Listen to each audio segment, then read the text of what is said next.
tenemos que entender algo muy importante. La Biblia es la revelación infinita de un Dios infinito a una mente finita.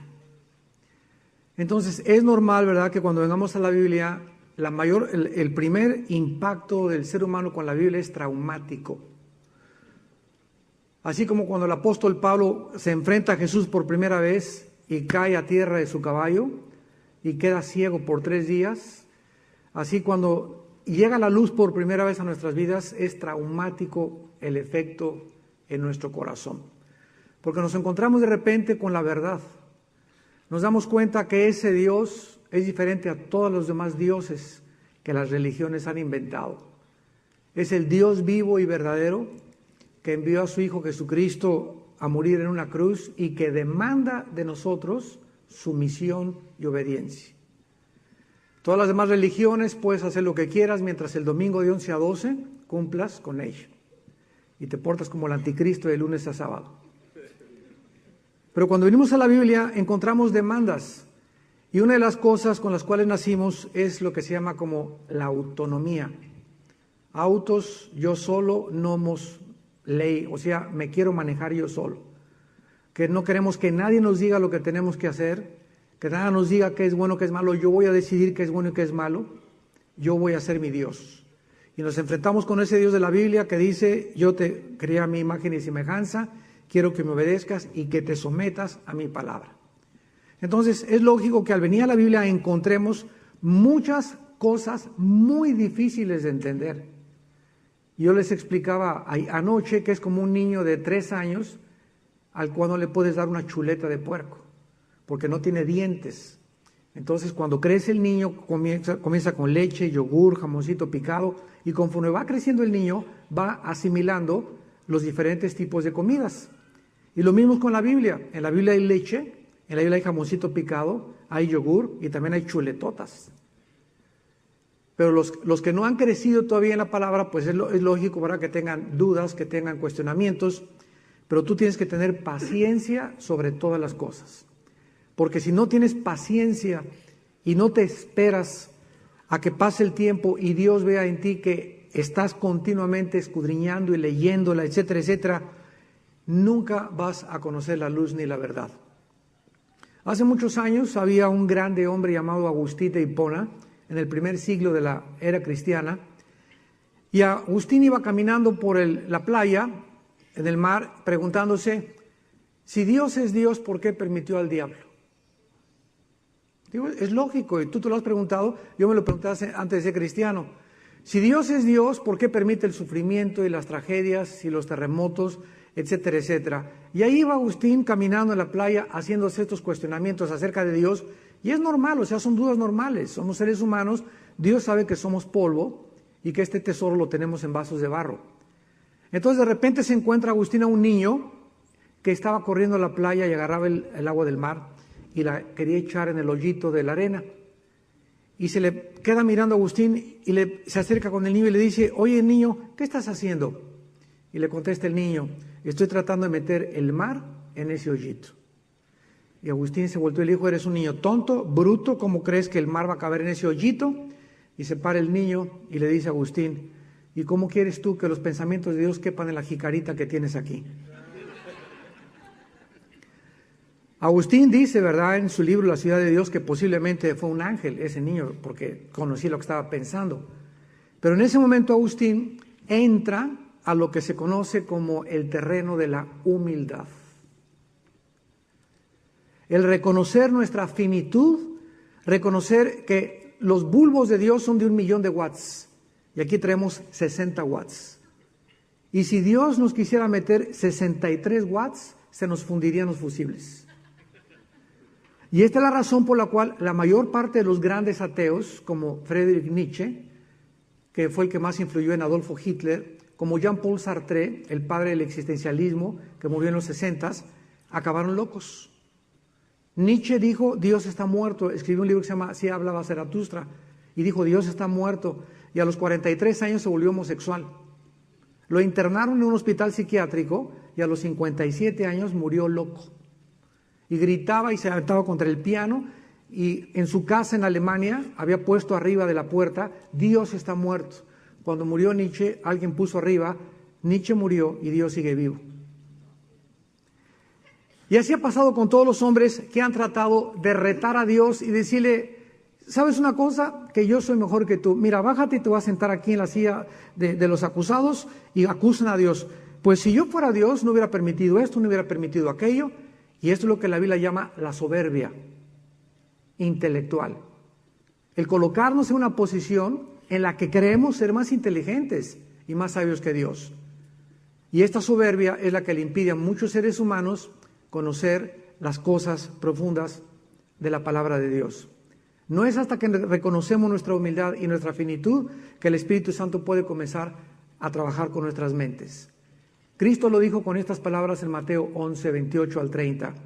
Te alabo, Padre, porque estas cosas las escondiste de los sabios y de los entendidos y se las revelaste a los niños. Y tenéis que convertiros como los niños, dijo Cristo, para que podáis entrar al reino de Dios. Tenemos que dejar nuestros programas y que Hitler y que Aristóteles y que Sócrates y que Michael Brown del Código Da Vinci y las marihuanadas que por ahí andan circulando y que el evangelio de no sé qué de Santa Rita, a ratito van a sacar el evangelio de Judas también, o el evangelio de Juan Diego.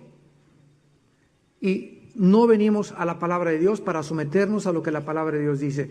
La Biblia dice en 1 Timoteo 6, 3 al 5, si alguno enseña otra cosa y no se conforma a las palabras saludables de Cristo, está envanecido. Delira acerca de cuestiones necias, de las cuales nacen disputas de hombres sin entendimiento, corruptos de la verdad, que toman la piedad como fuente de ganancia, apártate de los tales. Entonces, la Biblia está bajo el ataque. Hace un momento me preguntaba una muchacha, ¿qué piensa usted del Código Da Vinci? Otra marihuanada. Michael Brown, o sea, a cualquiera se le puede imaginar miles de cosas. Inventó que que María Magdalena era su amante. Y no es de que Cristo, el matrimonio sea honroso y es una bendición del matrimonio, pero Jesús no vino al mundo a casarse ni a formar una familia física, vino a formar una familia espiritual que somos nosotros. Entonces, Él no tenía el tiempo de formar una familia, casarse y dedicar. Él venía a una misión que era morir en la cruz. Entonces, María Magdalena jamás fue su amante de Cristo, ni se halló pecado en él. Son inventos, ¿verdad?, de personas como Michael Brown, como el caballo de Troya de J. Benítez, un español que también se desvió totalmente la palabra. ¿Y todo por qué? Porque es información que no viene de la Biblia. Toda la información que tú escuches acerca de Dios o del carácter de Dios que no provenga de la Biblia es una perversión, una adulteración de la verdad inmutable y absoluta de la palabra de Dios. Vamos a continuar viendo algunas evidencias más científicas de la palabra de Dios y tenemos en 13º lugar la ley de la entropía. En 3 diferentes pasajes de la Biblia se nos enseña o se nos enseñó desde hace cientos de siglos de que la Tierra está sufriendo un desgaste continuo. Hay 2 leyes que todos ustedes como estudiantes conocen que se llama la primera ley y la segunda ley de la termodinámica. La primera y la segunda ley de la termodinámica son la base de todas las leyes físicas y químicas y de todas las disciplinas que existen. Tú no puedes estudiar astronomía, ni física, ni matemáticas, nada si no tienes como base la primera y la segunda ley de la termodinámica. ¿Saben ustedes que en el libro de Isaías, capítulo 51, versículo 6, que fue escrito, repito, hace 2750 años, el profeta escribió: alcen los cielos, o alzad a los cielos vuestros ojos, y mirad abajo a la tierra, porque los cielos serán deshechos como humo. O sea, que este profeta anunció que la tierra y el universo está sufriendo un desgaste. Y hasta hace 30, 40 años, los científicos todavía se atrevían a decir que el universo era eterno. El último de los ateos que acaba de morir se llamó Carlos Sagan. Hace 4 o 5 años murió. Le llamaban el padre de la astronomía del siglo XX. Y antes de morir, Sagan dijo: es que el universo siempre ha existido y siempre todo ha estado como está. Y la Biblia hace miles de años anunciaba que no es cierto, que todo tuvo un principio. Y que si existió un principio, es lógico que tenga que haber un final. Que el universo es como un reloj al que se le dio la cuerda y se le está acabando la cuerda. Y este principio en la física se llama la entropía, que todo sufre un desgaste, todo se oxida, todo se echa a perder, todo se tiene que acabar, tú tienes que morir, yo tengo que morir. El refrigerador que tienes en tu casa contradice la teoría de la evolución. La teoría de la evolución dice que vamos de menos a más, que vamos evolucionando. La Biblia dice que el ser humano comenzó arriba y se está degradando. O sea, en lugar de que vayamos evolucionando, vamos cada vez degradándonos más y terminando más rápido con el ser humano. Estamos autodestruyéndonos. En el siglo XXI estamos al borde de una tercera guerra mundial. Entonces, es lo contrario de lo que la Biblia dice, de lo que la ciencia dice, la Biblia. También dice en Hebreos 1:11 y en el Salmo 102 que todo está sufriendo un desgaste. ¿Qué es lo que establece la segunda ley de la termodinámica? Escuchen lo que dice: en todos los procesos físicos, todo sistema ordenado sobre el tiempo tiende a desordenarse. ¿Qué es lo que dice la ciencia? Que nunca jamás del desorden puede surgir el orden. Y los científicos y los ateos dicen lo contrario cuando científicamente se están negando. Es insostenible e indefendible decir que el universo comenzó de un desorden, de una explosión. ¡Prum! Se formaron las estrellas y se ordenó el cielo y se ordenó el movimiento de la tierra y se ordenó el sol, porque jamás del desorden ha surgido el orden. Y lo dice la segunda ley de la termodinámica. Entonces, si tú agarras un grupo de cerillos y los sueltas, van a caer todos en desorden. Si tú agarras, como les dije hace unos momentos, la enciclopedia y la partes y la pones así y le pones el ventilador, jamás de ese desorden se va a juntar la enciclopedia británica, sino que todo comenzó, como dice la Biblia, de un orden surgió el desorden, pero no del desorden surgió el orden. Y la Biblia, miles de años antes de que se descubriera el principio de la entropía física, ya lo había asegurado. Vemos también que en el Génesis 6, Dios le dice a Noé: construye un arca. ¿Saben ustedes que el arca medía 1.5 millones de pies cúbicos? Apúntalo. 1.5 millones de pies cúbicos. Y tenía que construir Noé esta arca. Hasta 1609, en Hoorn, Hoorn, Holanda, fue construido un barco con el mismo patrón del arca que revolucionó la construcción de los barcos. Hasta 1900 se construyeron los primeros barcos de las proporciones del arca de Noé, de acuerdo al almanaque mundial del registro Lloyd de embarcaciones. O sea que pasaron casi 4.500 años para que el hombre pudiera hacer un barco de las dimensiones del arca de Noé y que pudiera flotar y que pudiera sostenerse y pudiera luchar contra las olas y contra los vientos y llevar de acuerdo, ser guiado por la estrella polar del norte para poder navegar durante los mares o los océanos. 4.500 años pasaron para que se construyera un barco semejante al arca de Noé. Tenemos también en el libro de Job, capítulo 38, lo que tu padrino, Walter Mercado, anda enseñando. Está muy de moda actualmente lo que se conoce como la astrología. Y según Walter Mercado y sus discípulos, dicen que está escrito en los cielos las constelaciones del Génesis, Virgo, Sagitario, Escorpión, etcétera, etcétera, y que de acuerdo a esas constelaciones que les llaman los signos del zodíaco, tú puedes dirigir tu vida. Y entonces se publican, es el negocio más grande que existen, los horóscopos. Y por todos los periódicos, revistas en el mundo entero, a ver, yo soy Géminis, vamos a ver qué dice mi horóscopo de hoy. No salgas, va a llover o te puede pasar un accidente. Y comienza la gente a creer. En primer lugar, ¿quién escribió los horóscopos? Pues Walter Mercado.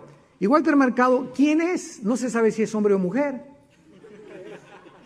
Se convirtió en un monstruo, de veras, es un monstruo, es un degeneramiento del ser humano. Una persona que funciona de esa manera tiene que estar mal mentalmente a fuerza. Entonces, ¿cómo es posible que a un loco como él le pueda la gente creer?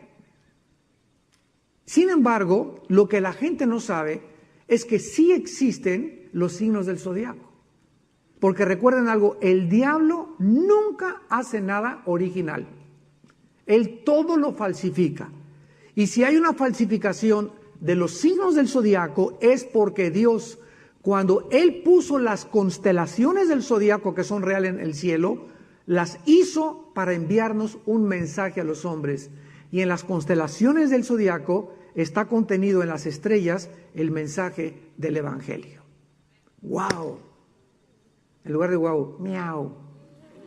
Miren en Job 38 lo que dice el versículo 31 al 32. Job 38, versículo 31 al 33. ¿Podrás tú atar los lazos de las Pléyades? La palabra Pléyades, al que le interese, significa congregación del gobernante. Es lo que significa la palabra Pléyades, que se refiere a 7 estrellas calientes azules. Es lo que se conoce como las Pléyades dentro de la astronomía. Quiero recordarles que el libro de Job tiene la misma antigüedad que el libro del Génesis. Pues fíjense ustedes, casi más de 5,000 años, el conocimiento que ya existía en la Biblia, de lo que cientos de siglos después se descubrió. O desatarás las ligaduras de Orión. Orión es la más grande de las estrellas de todas las constelaciones. ¿Sacarás tú a su tiempo las constelaciones de los cielos? ¿O guiarás tú a la Osa Mayor, que es la estrella Arcturus, con sus hijos? La Osa Mayor es la estrella más brillante y emite 215 veces más energía que el Sol. Ahora pongan atención, esta palabra que se tradujo constelaciones en el libro de Job es la palabra hebrea Mazorot. Mazorot, con doble Z, R-O-T-H, Mazorot. Y significa constelaciones del zodíaco. Constelaciones del zodíaco. ¿De dónde provinieron todos estos signos? Todas las civilizaciones que existen, se conoce en todas, sin ninguna excepción, las constelaciones del zodíaco o los signos del zodíaco, ya sea en Roma, en Grecia, en Persia, que es ahora Irán, en Asiria, en Babilonia, encontramos el mismo fenómeno. Todas las civilizaciones hablan de 12 signos, representando las mismas 12 cosas y en el mismo orden. Arqueólogos, historiadores, antropólogos han tratado de investigar en casi todas las librerías del mundo y en los escritos más antiguos por qué las civilizaciones y todas las culturas contienen los 12 signos del zodiaco y de dónde provienen y por qué coinciden todos con los mismos signos. En Job 38 acabamos de leer que es el más antiguo de la Biblia, porque el libro de Job data del año 2150 antes de Cristo, si lo quieres apuntar. O sea, 650 años antes de que Moisés escribiera el Pentateuco. 1100 años antes de que Homero escribiera la Ilíada y la Odisea, y 1500 años antes de que Tales, el primer filósofo, naciera. Así que el libro de Job es el escrito más antiguo que se conoce en la humanidad. Ahora, Dios en la Biblia, cuando puso al sol y cuando puso la luna, en Génesis 1:14, dijo lo siguiente: sean como señales para alumbrar sobre la tierra. Entonces, el sol tiene un propósito y la luna tiene otro propósito. Y lo interesante de esto es que la luna no tiene luz propia. El sol es una estrella que está perdiendo millones de toneladas más a cada segundo, que avienta su luz, y la luna tiene como efecto reflejar la luz del sol hacia la tierra. Entonces, de acuerdo a la posición de la tierra, la luna y el sol, vemos una luna entera o luna llena, cuarto de luna, cuarto menguante, equinoccios, etcétera, etcétera. Y esto representa a la iglesia. El sol, dice Malaquías 4, es Cristo. El sol de justicia se le llama Cristo. La luna es la iglesia, porque la iglesia, nosotros no tenemos luz propia. Nosotros simplemente reflejamos la luz de Jesús. La luz no eres tú ni soy yo. Jesús dijo, yo soy la luz. Y nosotros reflejamos simplemente la luz hacia el mundo. Entonces, todo en la Biblia tiene absolutamente una simbología. Pero Satanás, que todo lo corrompe y todo lo falsifica, comenzó a transformar lo que se conoce como la astronomía con la astrología, que son dos cosas totalmente diferentes. La astronomía es el estudio de los astros, pero no en relación a la conducta, sino el estudio de los astros en relación al movimiento del Sol, a la ubicación, y gracias al estudio de los astros se puede establecer lo que se conoce como la disciplina o la ciencia de la astronomía. La astrología es la perversión, la adulteración de la astronomía. Y Satanás fue el que corrompió todas estas cosas y comenzó a meterse en algo que Dios había hecho y comenzó a hacer que el mundo comenzara a adorar a los astros. Vean ustedes en Segunda de Reyes, capítulo 17. En el Antiguo Testamento, cómo ya Dios prohíbe la astrología a todos aquellos que le seguimos. Segunda de Reyes 17, 16. Dice, dejaron los mandamientos de Jehová su Dios, se hicieron imágenes fundidas de 2 becerros, imágenes de acera, y adoraron a todo el ejército de los cielos y sirvieron a Baal. Segunda de Reyes 23, versículo 4 y 5. Entonces mandó el rey al sumo sacerdote Hilcías y a los guardianes de la puerta que sacasen del templo de Jehová los utensilios que habían sido hechos para Baal y para todo el ejército de los cielos. Y los quemó fuera de Jerusalén, versículo 5, y quitó a los sacerdotes idólatras que habían puesto los reyes de Judá para que quemaran incienso en los lugares de las altos, en las ciudades de Judá, en los alrededores de Jerusalén, y asimismo a los que quemaban incienso a Baal, al sol y a la luna, y a los Masoret, a los signos del zodíaco y a todo el ejército de los cielos. La Biblia condena la astrología como proveniente del infierno. Cualquier persona que me esté escuchando ahorita y que trae por juego, por ignorancia, una medalla aquí con escorpión, pues tú eres Virgo, yo soy escorpión, no nos podemos casar. O tu carácter es diferente al mío porque yo congenio con Acuario nada más. Estas son otra vez sueños de opio. Para no decir ya marihuanadas.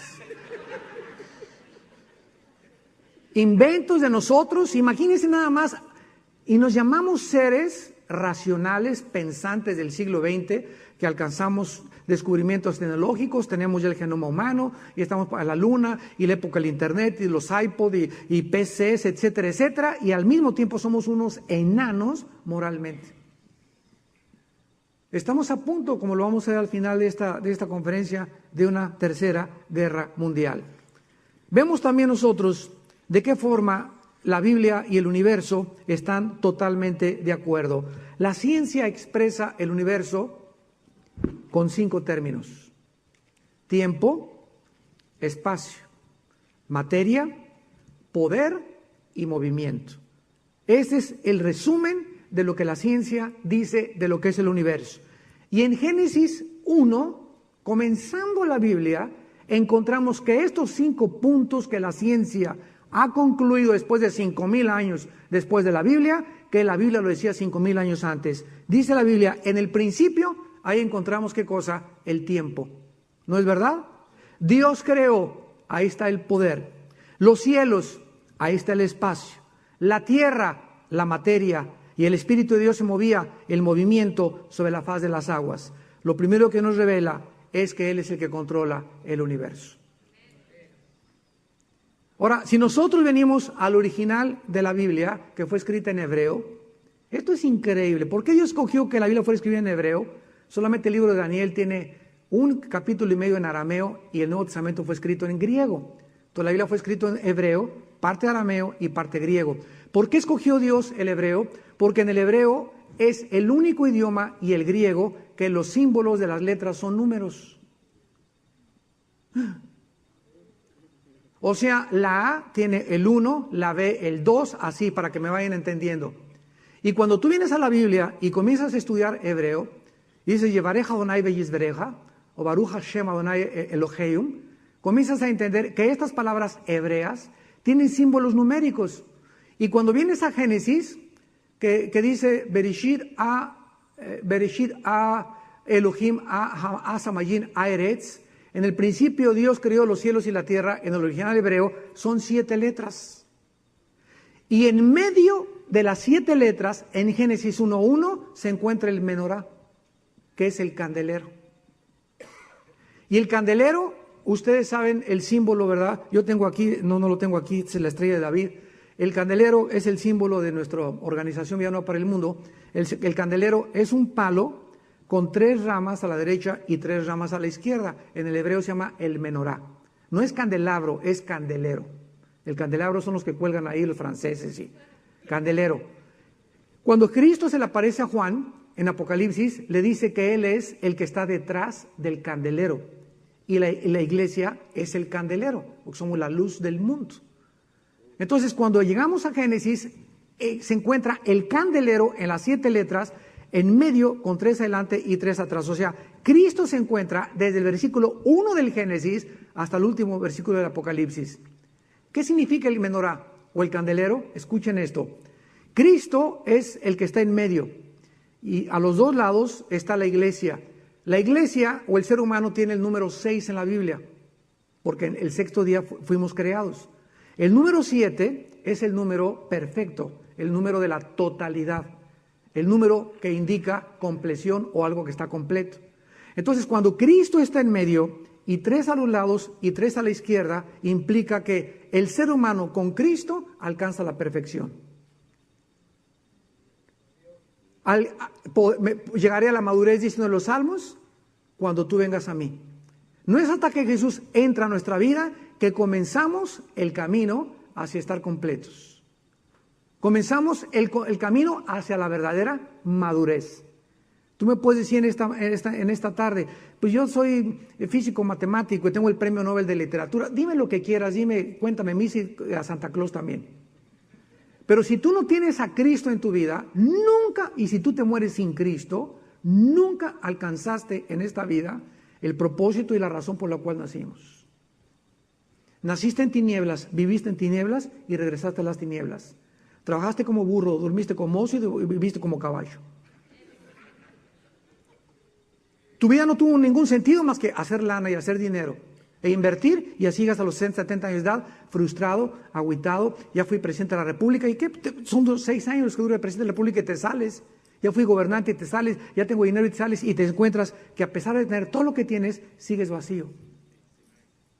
Sigues de una mujer a la otra, de un cigarro a lo otro, de un teatro a lo otro, buscando siempre sin encontrar. Jesús dijo, cualquiera que beba de esta agua volverá a tener sed. Porque no fuimos creados para este mundo, fuimos creados para la eternidad. Vamos de paso nada más, somos peregrinos por este mundo.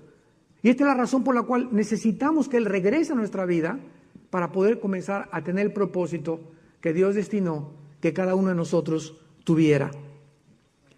En Lucas 17, 24, Lucas 17, 24, se describe algo increíble que también muchos han pasado por alto. La Biblia enseña que cuando regrese Jesucristo al mundo, lo cual va a suceder a la velocidad de la luz, ocurrirá, y lo dice Lucas 17, 24. Porque como el relámpago que al fulgurar resplandece desde un extremo del cielo hasta el otro, así también será la venida del Hijo del Hombre en su día. Aquí dice la Biblia que cuando Cristo venga, algunos, ¿qué cosa? Ahorita en España están durmiendo, ¿no? Y aquí estamos despiertos. Entonces, si Cristo viene a las 12, algunos van a estar dormidos y otros van a estar trabajando en diferentes actividades del campo. Y esta es una clara indicación hace 2000 años de que el movimiento de la tierra era en 24 horas con el día y la noche al mismo tiempo. Y esto no se descubrió hasta el año 1624, cuando Torricelli, Galileo, etcétera, etcétera, comenzaron a dar cuenta que la Tierra no estaba solamente colgada en el espacio, sino que el viento tenía peso, como ya lo vimos, que la Tierra era redonda, y comenzaron a descubrir todas estas cosas que la Biblia, más de 800 años con anticipación, ya lo estaba estableciendo. Vemos también la famosa teoría de la evolución, que ya la estudiamos, que es una de las barbaridades más grandes de la ciencia moderna. El creer que venimos de una selección natural, del chango, de los animales, y que a través de un proceso evolutivo de un esperma se formaron los invertebrados, luego los vertebrados, luego los anfibios, y brincamos a los mamíferos, venimos de los mamíferos, y finalmente el hombre se encuentra como la obra maestra de la teoría de la evolución. Si ustedes, estudiantes que me escuchan, si ustedes pueden leer el libro de Carlos Darwin, El origen de las especies, van a encontrar este vocabulario. Puede que, chance y, quizá, no estoy seguro, a lo mejor, puede que no. ¿Ustedes creen que este es un lenguaje científico? Puede que, chance y, a lo mejor, pues quién sabe, en el pastel. ¿Qué es eso? Y venimos a la Biblia y jamás la Biblia ni siquiera trata de demostrar que existe Dios. En el principio, Dios formó los cielos y la tierra. Eso acaba, ¿verdad?, con el evolucionismo, acaba con todo. El origen de todo es una creación de un poder excelso que se encuentra detrás de todo y que fue Dios. Y después de este poder tremendo, Jesucristo comenzó a alistar a sus 12 apóstoles y nació el cristianismo 50 días después de la muerte, cuando el Espíritu Santo en Pentecostés llenó a los apóstoles y el Espíritu Santo por primera vez habitaba dentro de los seres humanos para siempre, porque hemos sido sellados, Efesios 1, 13 y 14, hasta el día de nuestra resurrección. Y pasaron escúcheme con cuidado, pasaron 325 años sin que hubiera papas. Cuando alguien dice que Pedro fue el primer papa, agarra la historia de los papas y durante 350 años no hubo papado. Estaba el emperador romano, se divide el imperio romano en Constantinopla y en Alejandría, y el emperador romano político nombra al sumo pontífice y le entrega el báculo del poder a un hombre que se convierte en el primer jefe de la iglesia. Y de ahí nació el papado del año 350, 325 después de Cristo, y durante más de 1500 años, hasta 1960, el Papa Juan 23, el Papa Juan 23 es el primer papa que abre la Biblia. Porque se mandó prohibir la Biblia más de 1500 años. Con la guaca de que el que lea la Biblia no la va a entender más que con el imprimatur del arzobispo de la arquidiócesis de Xonacatlán de las Manzanas. Y no, yo me acuerdo, todavía de niño me acuerdo que mi padre tenía una Biblia con un candado y estaba así sobre el piano en la casa y era un tabú, ¿verdad? Y tenía ganas de meter un atornillador y volar el candado. Y ver qué es lo que había detrás de la Biblia, pero mi papá, no, hasta que venga el cura el domingo a comer a la casa y la bendiga, él es el único que la puede leer. Se le prohibió al populus, a la gente, leer la Biblia. ¿Por qué? Porque durante esos 1500 años que la Biblia se cerró, los hombres introdujeron 37 herejías. Entre ellas, de que cuando se toma la hostia se recibe a Cristo, se llama la transubstanciación. Cuando el padre, el cura, entra a la iglesia, yo les pregunto al 98% de los católicos que conozco, y no quiero ofender a nadie, porque los debemos amar, porque la mayoría son ignorantes. ¿Qué es la misa? Y ningún católico te puede decir qué es la misa. Pues, ¿qué es la hostia? ¿Qué es esto? No, de acuerdo al Segundo Concilio de Trento, la misa es la repetición del sacrificio de Jesucristo por los vivos y los muertos. Yo a los 13 años quería ser cura y estuve 8 meses en el noviciado en Acapulco, Guerrero. Y me acuerdo que me hicieron memorizar en latín todo lo que en aquel tiempo los acólitos le contestaban al padre. Por ejemplo, al entrar el padre al altar dice en latín, introibo al altare Dei, que significa en el español, me introduzco al altar de Dios, y yo le tenía que contestar, Adeum culetifica juventudes meam querem die querem velistis. chupupulistis. Que significa, me introduzco al altar de Dios, y el acólito le contesta, introdujo a Dios en colectivica juventud terminan para ofrecer el sacrificio de Jesús. O sea que cada vez que levantaba la hostia el Padre, están repitiendo y matando a Cristo. Y en Hebreos 9 y Hebreos 10 dice que por un solo sacrificio nos hizo perfectos para siempre. O sea que en el Antiguo Testamento había los sacrificios del orden levítico. Viene Cristo y se acaba el sacerdocio. Los hombres ya no nos tienen que llevar a Dios. Y de Cristo a nuestros días, nosotros, dice hasta en la Biblia católica, apúntalo, 1 Pedro 2:9, somos sacerdotes, real sacerdocio de Dios. Porque ahora tenemos la capacidad de orar por la gente, interceder por la gente, pero no de perdonar pecados. Entonces Roma se brincó la cruz y siguieron con los sacrificios. Y en 1961, el Papa Juan XXIII comienza a leer la Biblia y dice, Chihuahua, ¿cuánto apache? Caray, como dicen en Jalisco, ¿verdad? Chirrión. Y se comienza a asustar, y él descubre que en 1860 se decretó la infalibilidad papal, o sea que el Papa cuando hablaba era ex cátedra. Cuando el Papa habla, es Dios el que está hablando. O sea, un Papa no se puede equivocar. Y llegó Juan XXIII y quita por primera vez la misa en latín. Porque antes llegabas a la misa, no me acuerdo cuántos de ustedes pertenecían a esta religión como nosotros de chiquitos, y llegábamos y no entendíamos ni lo que estaban diciendo, parecía que estaban hablando en lenguas. Yo nada más llegaba a la misa, ¿verdad? Me paraba, me sentaba y salía y a jugo viva Pancho Villa. Pero de 11 a 12 era San Francisco de Asís dentro de la iglesia. El Papa Juan XXIII cambia totalmente, saca el latín, quita la infalibilidad papal, o sea, entre ellos se contradijeron, el Papa no es infalible. Quita a los santos de las iglesias el Papa Juan XXIII y manda a quitar imágenes. Ya en cantidad de iglesias católicas, gracias a Dios, ya no hay imágenes. Hay unas que todavía lo siguen guardando, hay pueblitos en México, si las quitas te linchan.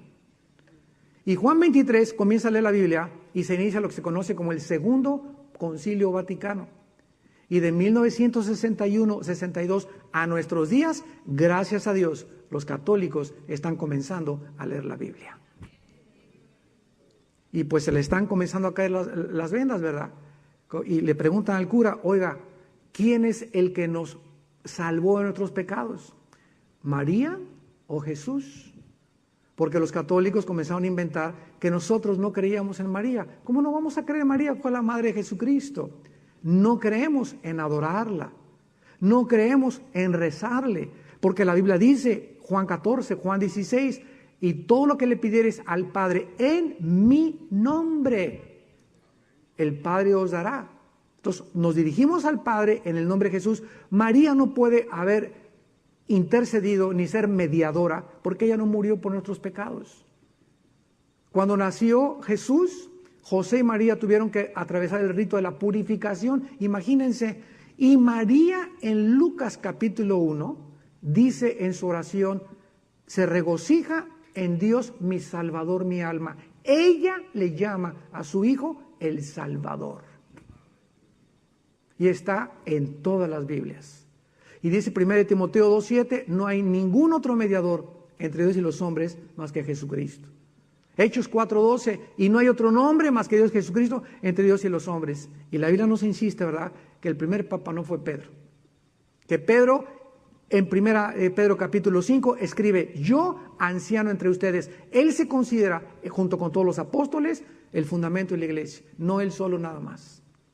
Entonces llegamos a la Biblia y se nos comienzan a caer las escamas y las vendas y comenzamos a ver la luz, comenzamos a ver la verdad. Y sabes una cosa, que cuando te enfrentas con la verdad, tienes solamente dos caminos, aceptarla o enojarte. Y decir, no es cierto, yo me aferro a mi religión, no hay ningún problema, dice Dios. Pero acuérdate que la fe no es ciega. La fe tiene evidencias, como lo estamos demostrando, y Dios no nos manda a creer como un dogma de fe. Yo me acuerdo que le pregunté al arzobispo, que era el que confesaba a mi papá cada sábado, le digo, señor arzobispo, dígame una cosa, ¿quién dice la verdad, ustedes o la Biblia? Y me contestó honestamente, la Biblia.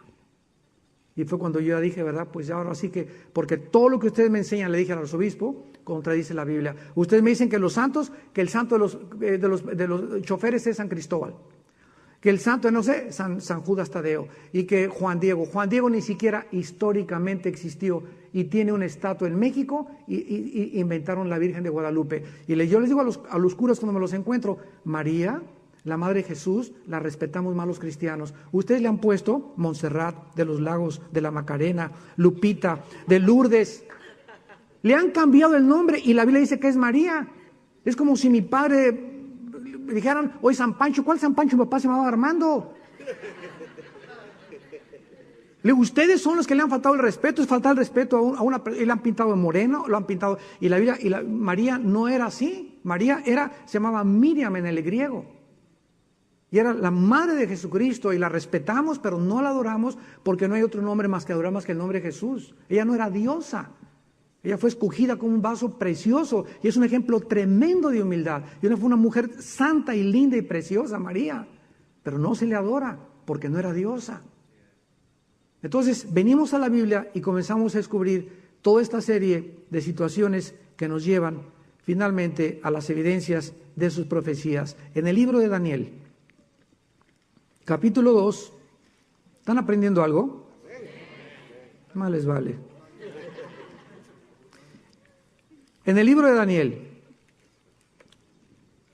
a los que les interese la política y lo que está pasando en Irán ahorita, ustedes como ciudadanos americanos, hace 2600 años, 2600 años, hay naciones que aparecen en la Biblia y que cambiaron sus nombres a través de la historia, como la nación de Persia o los medos persas, que hasta 1935 eran los persas y en 1935 se le cambió el nombre a Irán. Ahora es Irán. Entonces cuando vengas a la Biblia y encuentres Persia, es Irán. Cuando vengas a la Biblia y encuentres Babilonia, en la tierra de Sinar, es Irak. Así se les llamaba a los antiguos iraquíes y a los antiguos persas. En el libro de Daniel hay una profecía donde un rey llamado Nabucodonosor ve una estatua gigantesca, con la cabeza de oro, el pecho y los brazos de plata, el vientre de bronce, las dos piernas de hierro y los dedos de los pies de la estatua mezclados entre hierro y entre barro. Y en esta estatua, Dios profetiza el orden de todos los imperios mundiales que desde hace 2600 años iban a aparecer en la historia. Esto es impresionante. Es una de las evidencias más grandes, las profecías de la Biblia. Me encantan las profecías por eso, porque nadie puede discutirlas. Y entonces el rey Nabucodonosor mandó buscar a Walter Mercado, a doña Pachita, a los brujos, a los ocultistas, a los magos, para que le dijeran qué significaba el sueño que él había tenido de la grande estatua. Y entonces nadie le puede interpretar el sueño y los manda a matar. Entonces Daniel le pide a Dios que le revele el sueño y Daniel salva a los magos y a los astrólogos y se presenta delante del rey y le dice: oh rey, tú eres la cabeza de oro, el imperio babilónico. Y después seguirá otro imperio menor que el tuyo, representado por la plata, que fueron los medos y los persas en su alianza que hicieron para poder derrotar a los babilonios. Y le dice Daniel: y vendrá otro tercer imperio representado por el bronce de la estatua, que fueron los griegos. Alejandro el Magno fue uno de los conquistadores que le decían el leopardo, porque a los 33 años murió en Babilonia, lo que es ahorita Irak, conquistó toda Europa, el norte de África y casi todo el Medio Oriente. Y el cuarto imperio, le dice Daniel al rey Nabucodonosor, será un imperio descrito como una bestia. Será cruel, sanguinario, como un depredador, que fue el imperio romano. ¿Por qué en dos piernas? Porque se dividió en Constantinopla y en Alejandría. Y le dice Daniel: y de los dedos de los pies surgirán 10 reinos, que no se van a unir por medio de alianzas, pero no se van a mezclar, como el hierro no se mezcla con el barro. Veamos la historia. Exactamente, de acuerdo a la historia, primero fue Babilonia, los medos persas, los griegos y los romanos. hace 2000 años. De hace 2000 años, amados santos, a nuestros días, no ha vuelto a surgir ningún imperio mundial. Hitler quiso tratar de aborazarse y no pudo. Al principio de 1900, los ingleses, 1915-17, llegaron al Medio Oriente. Estaban los otomanos turcos, los sacaron del Medio Oriente. Los ingleses llegan a la Segunda Guerra Mundial y comienzan a pelearse por a ver quién puede conquistar el Medio Oriente. Y las Naciones Unidas, en aquel tiempo que se llamaba la Liga de las Naciones, sacan a los ingleses y decretan que los judíos regresen el 14 de mayo de 1948 a la tierra de Israel por primera vez en la historia. Y ante los ojos estupefactos del mundo, Estados Unidos gana la Segunda Guerra Mundial, y junto con Inglaterra y junto con Rusia. Y de 1948 a 1950, Estados Unidos surge, esta nación donde tú vives y donde yo vivo, surge como el primer poder más grande en supremacía política, económica, militar. Y en 1950 surge otra nación llamada la Organización de las Naciones Soviéticas, o la antigua Rusia, Unión de Repúblicas Socialistas Soviéticas, y comienza Estados Unidos y Rusia hasta 1989, los dos naciones a querer competir quién se quedaba con el pastel. Llegó una crisis en los 60 cuando Nikita Khrushchev mandó misiles nucleares a la isla de Cuba y el presidente John Kennedy le dijo: o lo sacas o explota la bomba. Gracias a la audacia de este presidente, Nikita Khrushchev se retiró a Rusia y no hubo una tercera guerra mundial. Y en el 89, Mikhail Gorbachev, ex primer ministro de Rusia, va al Vaticano con Juan Pablo II, el Papa, y le dice: yo quiero venir con usted, que la televisión no está viendo ahorita en el mundo, como el representante de la religión más grande del mundo después de los musulmanes, etcétera, etcétera, a reconocer que Rusia se ha equivocado porque fuimos ateos y sacamos a Dios de nuestras creencias. Y dos, nos quisimos aislar del mundo capitalista. Y es imposible poder sobrevivir en un mundo donde creemos que éramos los únicos. Y entonces se derrumba el comunismo. Mandan quitar la muralla entre Occidente y Oriente de Alemania, todos derrumbando el muro, salen todos los que estaban esclavos y prisioneros en la Alemania oriental, etcétera, etcétera, y ante los ojos del mundo, ¿verdad? Los que eran comunistas dijeron: ¿y ahora en qué camión nos subimos? ¿Ahora qué boleto compramos? Fracasó el comunismo, era una mentira, era una falacia, era un adorno nada más. Y de 1989 a nuestros días, Estados Unidos continúa manteniendo la supremacía política, militar y económica del mundo. ¿Por qué? ¿Por qué hace más de 50 años, amigos que nos visitan y ciudadanos americanos, ustedes que viven en esta tierra, saben ustedes por qué Estados Unidos es la nación mejor vestida, con las mejores carreteras, con el mejor nivel de vida?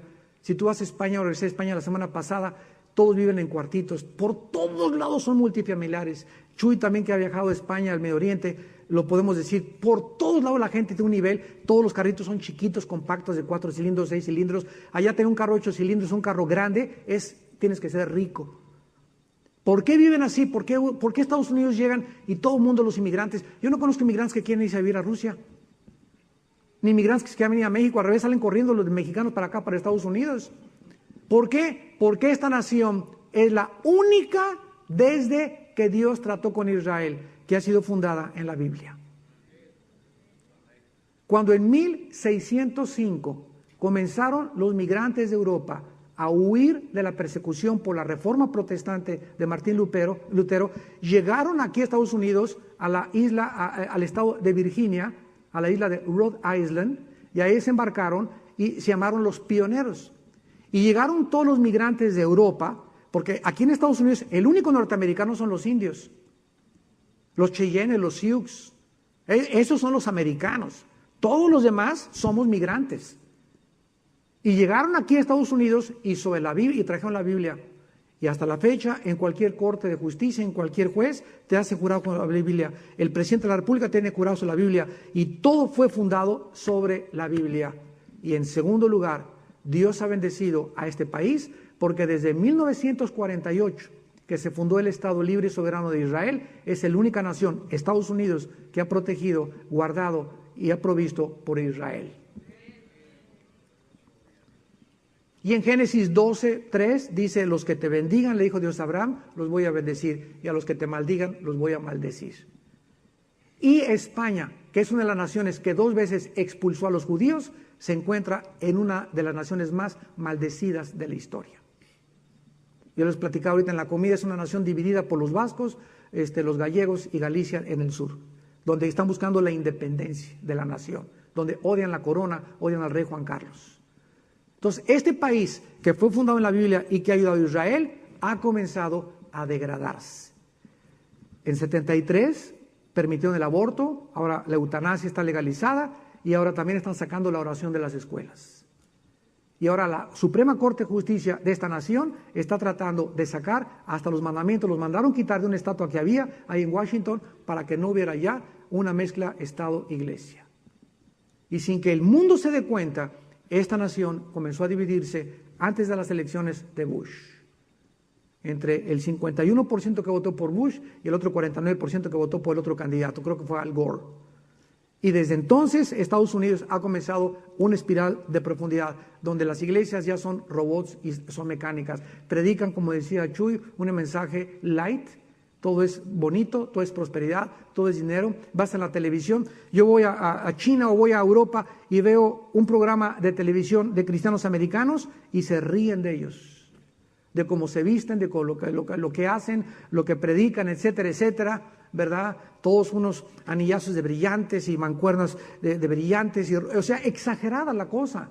¿Por qué? Porque dicen que esa es la prosperidad. Y eso ha disminuido y diluido el Evangelio de Jesucristo. ¿Y cuál es el próximo imperio que dice la Biblia de los 10 dedos del estatua de Nabucodonosor? De acuerdo a la Biblia, escúchenme, ni Estados Unidos ni Rusia, de acuerdo a la Biblia, iban a gobernar el mundo, ni a ser el 6º imperio mundial. De acuerdo a la Biblia, estas 10 naciones que descendían de las piernas, ¿quién fueron las piernas? El imperio romano. Van a surgir 10 naciones, que son los 10 dedos de los dedos, del antiguo imperio romano. El antiguo imperio romano llegó hasta Inglaterra, hasta al río Támesis, y al norte de África y el Medio Oriente. O sea que, de acuerdo a la Biblia, Europa se va a unir con el Medio Oriente. Va a haber una alianza para garantizar el fluido del petróleo al occidente, porque Estados Unidos, ya los gringos están muy deteriorados en su imagen en Europa y el Medio Oriente, ya no los quieren.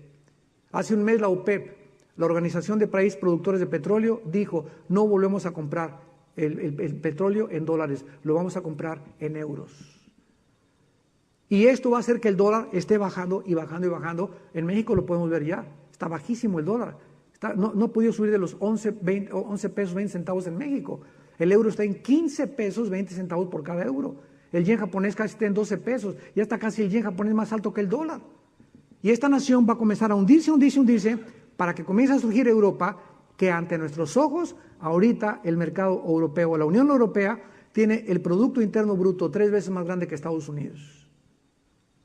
Y el petróleo del cual necesita Europa sobrevivir está en manos de Irak, de Saudi Arabia y de Irán. Irán amenaza a Israel, te voy a destruir. Estados Unidos dice, espérame tantito, yo lo defiendo. Y antier se juntan Putin de Rusia e Irán y Chávez de Venezuela a hacer un pacto para unirse los tres contra Estados Unidos. Y la Biblia nos dice en Ezequiel 38, del 4 al 5, que Persia y Rusia, que es Magog, se unirían contra Israel antes de que Cristo regresara. Ante nuestros ojos, el escenario mundial que fue profetizado en la Biblia con cientos de siglos de anticipación está tomando forma delante de nuestras vidas. Decía Dwight Pentecost, un grande hombre de Dios, cuando en un campo de fútbol los jugadores saltan a la cancha, ya sabes que el partido va a comenzar. Y así cuando nosotros veamos a los protagonistas que han saltado ya a la cancha y que ya están en la cancha, sabemos que va a comenzar a correr el reloj profético de Dios.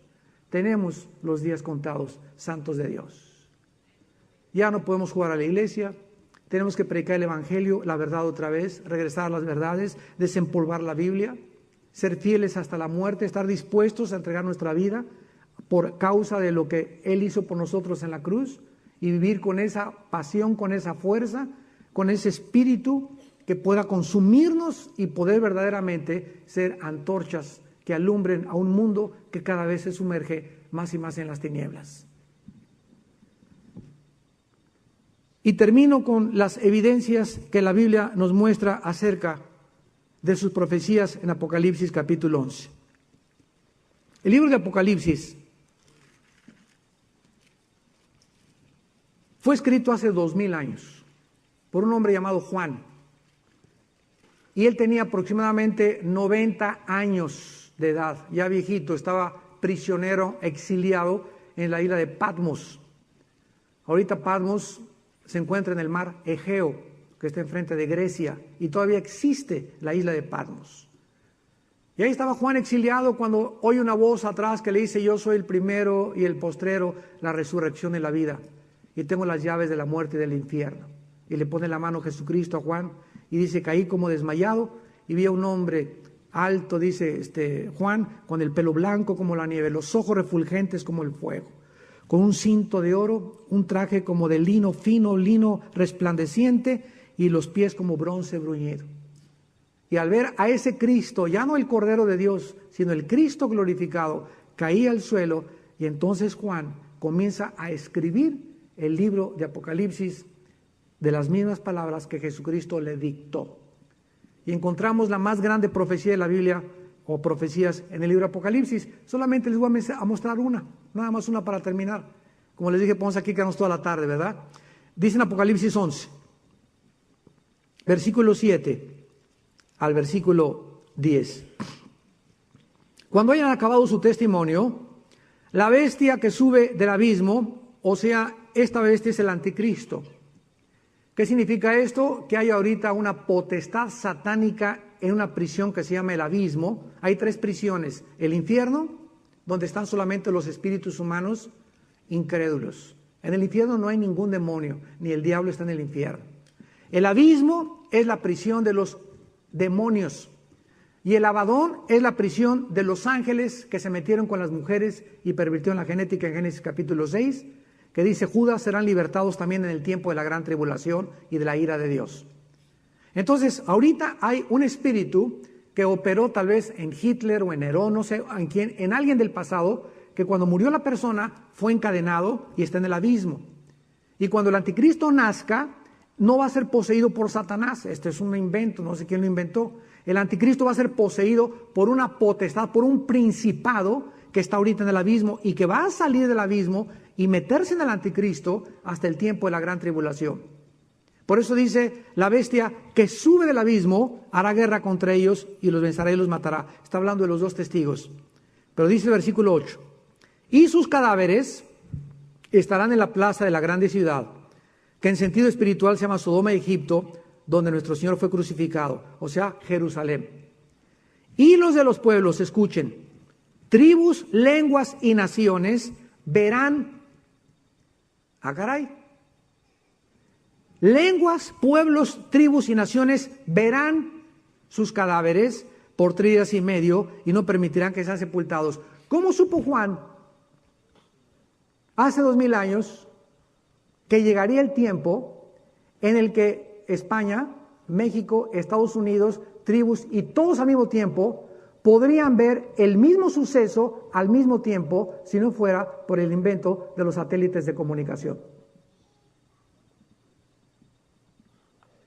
Aquí está profetizado los satélites de comunicación, que llegaría el tiempo en que el mundo entero iba a ver cómo el anticristo iba a matar a los 2 testigos. Hasta 1945, Arturo Clark diseñó el primer satélite de comunicación. Cuando envió una señal al espacio, fue captada por una estación receptora y regresar a la Tierra. Y hasta 1957 al 71 se lanza el Sputnik, los rusos, y después Inglaterra y Estados Unidos entran al área de la comunicación, y de ahí a nuestros días el espacio está en una órbita geocéntrica alrededor del Ecuador, más de 500,000 satélites que están circulando la Tierra las 24 horas del día. Ahorita llego al hotel, prendo la televisión y veo lo que está pasando en Rusia, lo que está pasando en Jerusalén, lo que está pasando en China.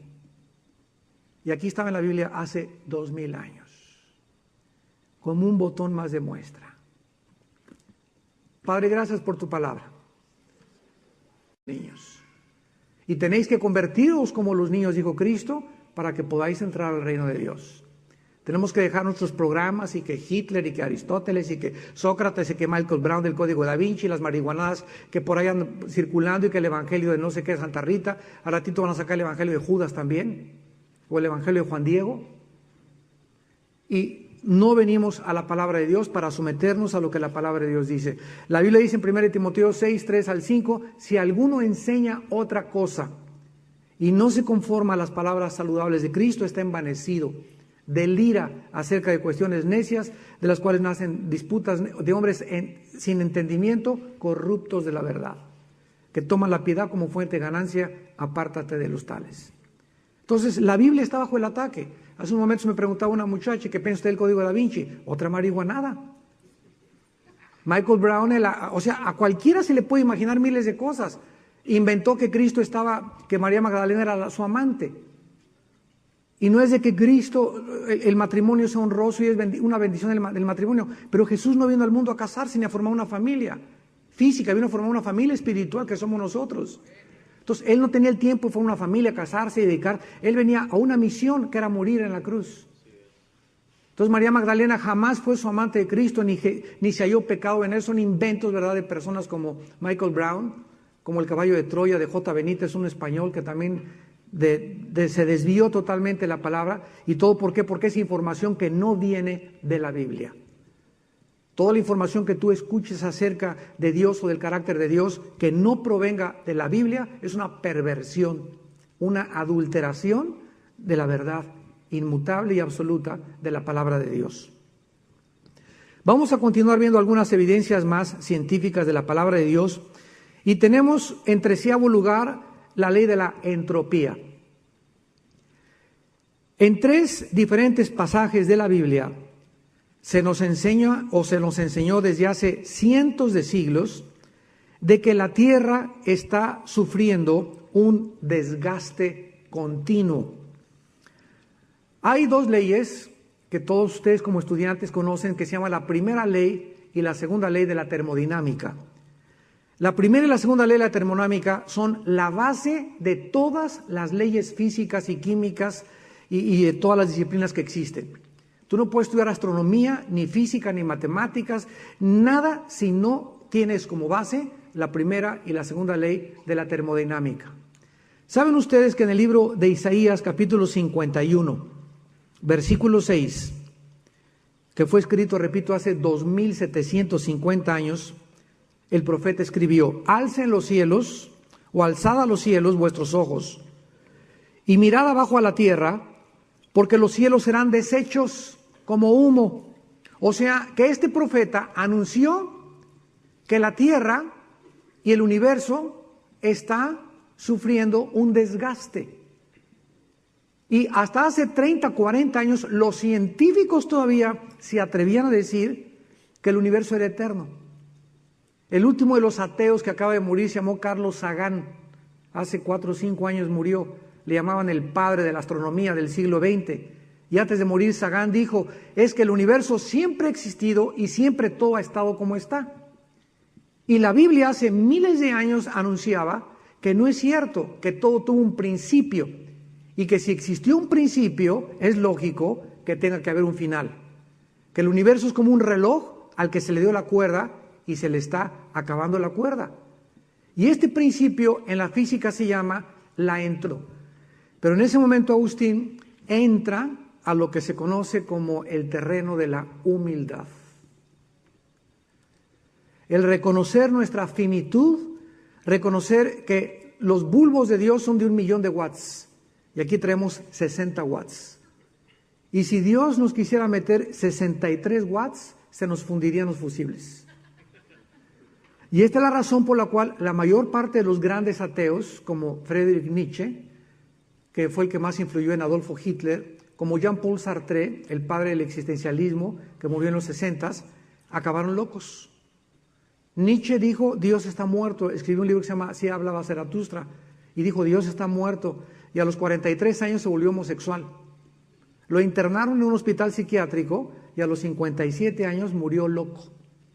Y gritaba y se aventaba contra el piano, y en su casa en Alemania había puesto arriba de la puerta: Dios está muerto. Cuando murió Nietzsche, alguien puso arriba: Nietzsche murió y Dios sigue vivo. Y así ha pasado con todos los hombres que han tratado de retar a Dios y decirle, ¿sabes una cosa? Que yo soy mejor que tú. Mira, bájate y te vas a sentar aquí en la silla de los acusados y acusan a Dios. Pues si yo fuera Dios, no hubiera permitido esto, no hubiera permitido aquello. Y esto es lo que la Biblia llama la soberbia intelectual. El colocarnos en una posición en la que creemos ser más inteligentes y más sabios que Dios. Y esta soberbia es la que le impide a muchos seres humanos conocer las cosas profundas de la palabra de Dios. No es hasta que reconocemos nuestra humildad y nuestra finitud que el Espíritu Santo puede comenzar a trabajar con nuestras mentes. Cristo lo dijo con estas palabras en Mateo 11, 28 al 30. Te alabo, Padre, porque estas cosas las escondiste de los sabios y de los entendidos y se las revelaste a los. Comienza con leche, yogur, jamoncito picado y conforme va creciendo el niño va asimilando los diferentes tipos de comidas. Y lo mismo con la Biblia. En la Biblia hay leche, en la Biblia hay jamoncito picado, hay yogur y también hay chuletotas.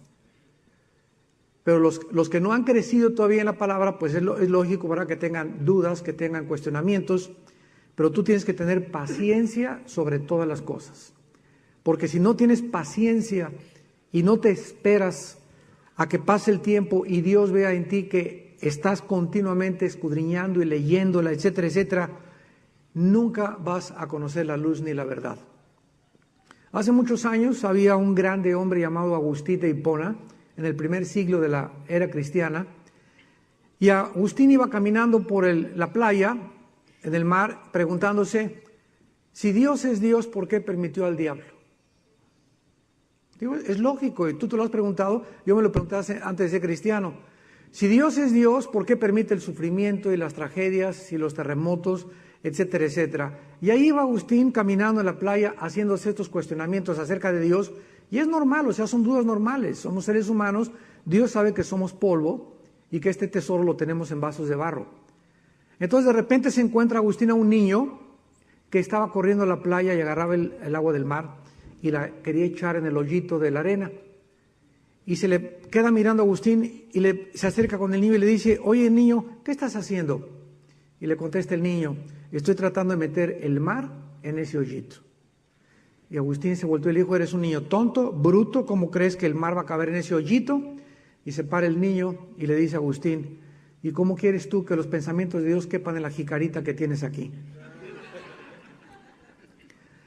Agustín dice, ¿verdad?, en su libro La ciudad de Dios, que posiblemente fue un ángel ese niño, porque conocía lo que estaba pensando. Tenemos que entender algo muy importante. La Biblia es la revelación infinita de un Dios infinito a una mente finita. Entonces es normal, ¿verdad?, que cuando vengamos a la Biblia, el primer impacto del ser humano con la Biblia es traumático. Así como cuando el apóstol Pablo se enfrenta a Jesús por primera vez y cae a tierra de su caballo y queda ciego por 3 días, así cuando llega la luz por primera vez a nuestras vidas es traumático el efecto en nuestro corazón. Porque nos encontramos de repente con la verdad. Nos damos cuenta que ese Dios es diferente a todos los demás dioses que las religiones han inventado. Es el Dios vivo y verdadero que envió a su Hijo Jesucristo a morir en una cruz y que demanda de nosotros sumisión y obediencia. Todas las demás religiones puedes hacer lo que quieras mientras el domingo de 11 a 12 cumplas con ella y te portas como el anticristo de lunes a sábado. Pero cuando venimos a la Biblia encontramos demandas y una de las cosas con las cuales nacimos es lo que se llama como la autonomía. Autos, yo solo, nomos, ley, o sea, me quiero manejar yo solo. Que no queremos que nadie nos diga lo que tenemos que hacer, que nada nos diga qué es bueno, qué es malo. Yo voy a decidir qué es bueno y qué es malo. Yo voy a ser mi Dios. Y nos enfrentamos con ese Dios de la Biblia que dice, yo te creé a mi imagen y semejanza, quiero que me obedezcas y que te sometas a mi palabra. Entonces es lógico que al venir a la Biblia encontremos muchas cosas muy difíciles de entender. Yo les explicaba anoche que es como un niño de 3 años al cual no le puedes dar una chuleta de puerco, porque no tiene dientes. Entonces cuando crece el niño comienza